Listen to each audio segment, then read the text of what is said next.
Hello.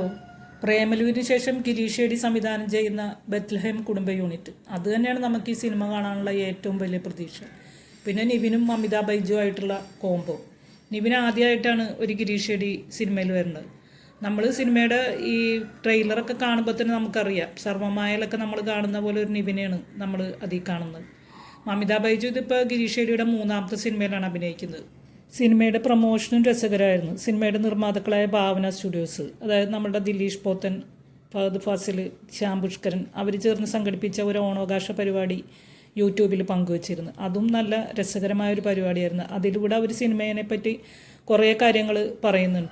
ഏതായാലും സിനിമയെക്കുറിച്ചുള്ള ചർച്ചകളും പലതരം ഗെയിമുകളും ഓണസദ്യയൊക്കെ ആയിട്ട് ഓണാഘോഷം പൊടി പൊടിച്ച് അത് സിനിമയ്ക്ക് നൽകുന്ന ഒരു വേറിട്ട തരത്തിലുള്ള ഒരു ഈ സിനിമയ്ക്ക് നൽകുന്ന നല്ലൊരു പ്രൊമോഷനുമായി.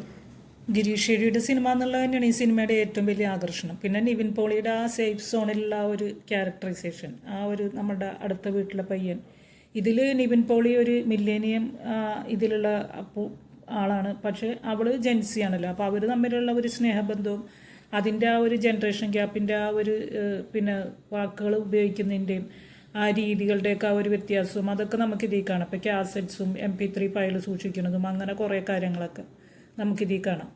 ഇപ്പോൾ മമിത ബൈജു ഇതിപ്പോൾ മൂന്നാമത്തെ ഗിരീഷ് ഷെഡി സിനിമയിലാണ് അഭിനയിക്കുന്നത്. മമിത ബൈജു സൂപ്പർ ശരണ്യയിലുണ്ടായിരുന്നു, അതിൽ ഒരു സപ്പോർട്ടിങ് ആക്ടറായിട്ടായിരുന്നു. പിന്നെ പ്രേമലു മമിതക്ക് കൊടുത്ത റേഞ്ച് എന്താണ്. മമിത ഇപ്പോൾ ഒരു പാൻ ഇന്ത്യൻ സ്റ്റാറായി. മമിതയുടെ തന്നെ ഇപ്പോൾ ഈ ഓണത്തിന് ഒരു സിനിമ ഇപ്പോൾ തിയേറ്ററിൽ ഓൾറെഡി ഉണ്ടല്ലോ, വിശ്വനാഥ് ആൻഡ് സൺസ്, സൂര്യയായിട്ട്. അതിലും ഇങ്ങനെ ഒരു ഏജ്ഡ് ആയിട്ടുള്ള ആളുമായിട്ടുള്ള ഒരു സ്നേഹബന്ധം തന്നെയാണ് പറയുന്നത്. അത് പിന്നെ ഹൈ ഗ്രേഡ്, വളരെയധികം പണമുള്ള ആളുടെ കഥയാണെങ്കിൽ ഇത് ഒരു സാധാരണക്കാരൻ്റെ കഥയാണ് പറയുന്നത്. വിശ്വനാഥൻ സെൻസിലും അമിത അടിച്ച് തകർത്തിട്ടുണ്ട്, അഴിഞ്ഞാടിയിട്ടുണ്ടെന്ന് തന്നെ പറയും. പക്ഷേ ഇതിൽ ഒരു നാടൻ പെൺകുട്ടിയായിട്ടാണ് മമിത ഏത് റോളായാലും തൻ്റെതായ രീതിയിൽ വളരെ മികച്ചതാക്കി തന്നെ മമിത ചെയ്യുന്നുണ്ടെന്നുള്ളതാണ് പ്രത്യേകത. നിവിനെ സംബന്ധിച്ച് ഇപ്പോൾ ട്രെയിലറൊക്കെ കാണുമ്പോൾ നിവിൻ ഇപ്പോൾ സർവമായലയൊക്കെ പോലെ അഭിനയിച്ച് ഫലിപ്പിച്ച അങ്ങനെ ആ ഒരു റേഞ്ചിലുള്ള ക്യാരക്ടറിനെ നിവിൻ ഇതിന് ചെയ്യാനുള്ളത്. അങ്ങനെ ഒരു നിവിനെ കാണാൻ നമുക്ക് കേരളത്തിലുള്ളവർക്ക് മലയാളികൾക്ക് ഇഷ്ടവുമാണ്. നിവിൻ തന്നെ പറയുന്നുണ്ട്, ഇതിൽ നിവിൻ്റെയൊക്കെ ചെറുപ്പത്തിൽ ഇങ്ങനെ കുടുംബ യൂണിറ്റുകളുണ്ട്, അവിടെയുള്ള പ്രവർത്തനങ്ങൾ അതുമായിട്ടൊക്കെ ഇതിലെ കാര്യങ്ങൾ നമുക്ക് റിലേറ്റ് ചെയ്യാൻ പറ്റുമെന്ന് പറയുന്നുണ്ട്. കുടുംബ യൂണിറ്റുകളിലുള്ള പ്രവർത്തനങ്ങളും അങ്ങനെയൊക്കെ. എന്തായാലും നമുക്ക് ഓണത്തിന് ഒരു നല്ല ഫാമിലി ഫീൽ ഗുഡ് മൂവി കാണാൻ റെഡി ആയിട്ടിരിക്കുക. എന്തായാലും ഈ സിനിമ ഓണം തൂക്കുന്നാന്ന് തോന്നണം. മമിത ബൈജുവിനെയും നിവിൻ പോളിനെയും കൂടാതെ നമ്മളുടെ ആവേശത്തിൽ റോഷനുണ്ട്. പിന്നെ അതുപോലെ തന്നെ നമ്മളുടെ ശ്യാമോഹനും സംഗീത് പ്രതാപും ഉണ്ട്. പിന്നെ വേറൊരു വലിയൊരു താരനിര തന്നെയുണ്ട്. ശ്രിൻഡ, ഉണ്ണിമായ, സുരേഷ് കൃഷ്ണ, പിന്നെ വിനയ് ഫോർട്ട്, അങ്ങനെ ഒരുപാട് താരനിരയും ഇതിൻ്റെ പുറകിലുള്ളതായിട്ട് കാണാം. പൃഥ്വിരാജിൻ്റെ ഖലീഫ് ഇന്ന് റിലീസായി, വൈശാഖ് സംവിധാനം ചെയ്ത. പക്ഷേ അത്ര വലിയൊരു പോസിറ്റീവ് റിവ്യൂ അല്ല കേൾക്കണത്. പിന്നെ മത്സരിക്കാനുള്ളത് തുടക്കവും വിശ്വനാഥൻ സൻസുമാണ് മത്സരിക്കാനുള്ളത്.